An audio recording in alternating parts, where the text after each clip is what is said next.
माननीय निरंजन राम ने आज कटरा कला के स्कूल में रोड का उद्घाटन। सुधांशु चौबे है। आज हमारे साथ विराजमान हैं मोहनिया के विधायक माननीय निरंजन राम जी। आइए इनसे कुछ वार्तालाप करते हैं। विधायक जी, आपके विधानसभा के अंतर्गत ये जो विद्यालय है उत्क्रमित उच्च विद्यालय कटरा कला, ये बिहार का रोल मॉडल बन गया। इसको देश स्तर पर ले जाने के लिए आपकी क्या क्या योजनाएं हैं? सबसे पहले तो कटरा के तमाम जनता को और कटरा के प्रधानाचार्य को बधाई देना चाहता हूं कि जिन्होंने इस विद्यालय के नवीनीकरण में और सुंदर बनाने में बड़ी महती भूमिका निभाया है कि बिहार और झारखंड में ये विद्यालय अपना परचम लहरा दिया एक तरह से। और मीडिया में हम लोगों ने देखा, पूरा देश देखा। आपका जो सवाल है वो सवाल लाजमी है, राष्ट्र स्तर पर और राज्य स्तर पर इस विद्यालय को आगे ले जाना। लेकिन विद्यालय उच्च विद्यालय बना है।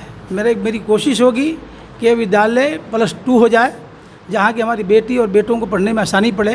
तो मेरा अगला कदम यही होगा कि ये विद्यालय इंटरमीडिएट हो जाए, जहाँ से हमारे बच्चों को पढ़ने का अवसर मिले। फिर आगे जब इसकी ज़रूरत पड़ेगी तो फिर आगे देखा जाएगा। विधायक जी, आप एक स्वयं शिक्षक रह चुके हैं। आपने शिक्षक के पद को निवृत्त करके आपने राजनीति का पद ज्वाइन किया।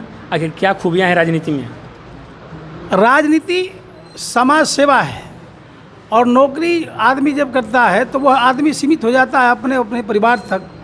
और मैंने जब नौकरी कर रहा था तो मेरी चिंता बढ़ती थी कि आखिर मेरा जीवन समाज के लिए उपयोगी होगा कि नहीं। और जैसे मुझे मौका मिला, मैंने नौकरी से त्याग पत्र दे करके समाज सेवा में कूद पड़ा। यहाँ की जनता महान जनता है जिन्होंने हमको काम करने का अवसर दिया।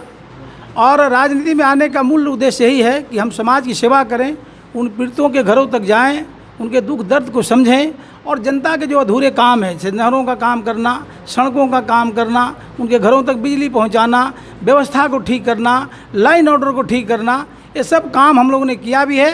और यही उद्देश्य मेरे मन में था कि हम राजनीति में आएँ और नौकरी को छोड़कर त्याग करके मैं राजनीति में आया।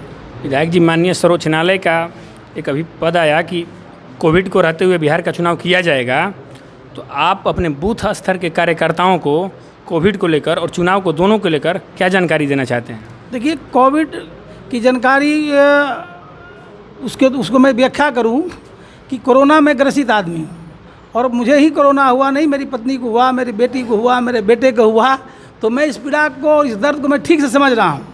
इसलिए मेरा सभी लोगों से आग्रह है और मैंने चैनल में भी बोला, मैं प्रदेश में भी अपने नेताओं को बोला कि इसकी जागरूकता बढ़ाने की जरूरत है। मैं आज तमाम साथियों से कहना भी चाहता हूँ कि कोरोना काल में ही चुनाव ही नहीं, कोरोना काल में ही जीना होगा। चूँकि देश और दुनिया इससे काफ़ी परेशान है और इसकी कोई सीमा भी नहीं है कि हम 2 महीने, 4 महीने, 6 महीने, साल भर में इसकी समाप्ति कर देंगे। इसलिए चुनाव हो रहे हैं। कुछ विपक्षी ये कह रहे हैं कि कोरोना काल में चुनाव करा रही है सरकार लास्ट में चुनाव कराना चाहती है। लेकिन मैं उन लोगों को भी समझाना चाहता हूँ कि देश चलाने के लिए, राज्य चलाने के लिए सरकारों की आवश्यकता है। हाँ, अगर मैं मान लेता कि 2 महीने के बाद कोरोना ख़त्म हो जाएगा, 4 महीने के बाद कोरोना ख़त्म हो जाएगा, 6 महीने के बाद कोरोना ख़त्म हो जाएगा, तो आगे बात सोची जाती। जब इसका कोई अवधि नहीं है तो इसलिए सरकार बनाना ज़रूरी है, चुनाव कराना ज़रूरी है।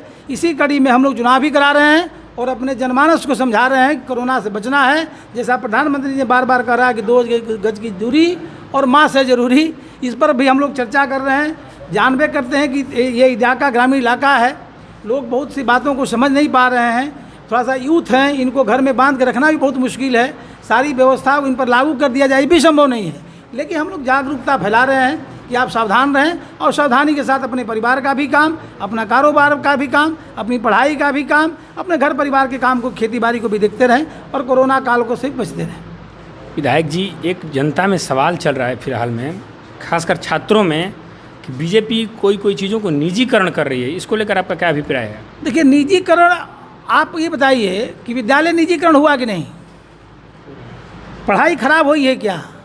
बिहार में विद्यालय निजीकरण बने कि नहीं? हमारे IAS IPS कम हुए क्या? हमारे ITN कम हुए क्या? हमें ये देखना है कि हमारा उससे नुकसान और फायदा क्या है। निजीकरण पर जो प्रश्न उठ रहे हैं लोगों का, देश को तरक्की के रास्ते पर ले जाने के लिए देश की जिम्मेदारी इनके कंधों पर मिली है, उन पर आप भरोसा करें। देश में निजीकरण हो रहा है, ऐसा नहीं कि सब कुछ निजीकरण हो रहा है। अगर निजीकरण पर हमने अपना कंसेप्ट दिया है सिर्फ, तो उसी को लोगों ने हुआ बना दिया कि अब सब व्यवस्था निजीकरण हो जाएगा, नौकरियां नहीं मिलेगी। अरे भाई, नौकरियां निजीकरण में नहीं मिलती है क्या? जो बच्चे हमारे बाहर प्रवासी जो थे वो नौकरी ही नहीं कर रहे थे किसी न किसी फैक्ट्रियों में, किसी उद्योगों में। तो आप ऐसा नहीं घबराइए कि सब कुछ निजीकरण हो जाएगा। निजीकरण होगा भी तो राष्ट्र हित में होगा, देश हित में होगा, और माननीय प्रधानमंत्री इसका ख्याल बहुत बारीकी से किया है। विधायक जी, आगामी विधानसभा को लेकर आपका क्या अभिप्राय है? आगामी विधानसभा में हम लोगों का अभिप्राय ये है कि सरकार पुनः बनानी है, और बिहार की जनता का जो अधूरा काम हम लोगों से छूट गया है, हम लोग फिर आगे लड़ाई को लेंगे और कामयाब। जैसे मुख्यमंत्री जी ने कहा कि हम अब खेतों तक पानी देंगे, और माननीय प्रधानमंत्री जी ने कहा कि हम अपनी संतानों को अब कोई कर्ज छोड़ के जाने वाले नहीं हैं। आपने देखा होगा, तो काम हो रहे हैं, और इस देश को तरक्की के रास्ते पर ले जाना नहीं है। आप और देश और दुनिया जान रही है कि भारत का सम्मान बढ़ा है माननीय प्रधानमंत्री जी के नेतृत्व में। एनडीए की सरकार में देश और दुनिया में भारत का सम्मान बढ़ा है। भारत आगे बढ़ेगा, और भारत को हम लोगों को पूरी दुनिया में राष्ट्रगुरु फिर बनाना है। बहुत बहुत धन्यवाद विधायक जी।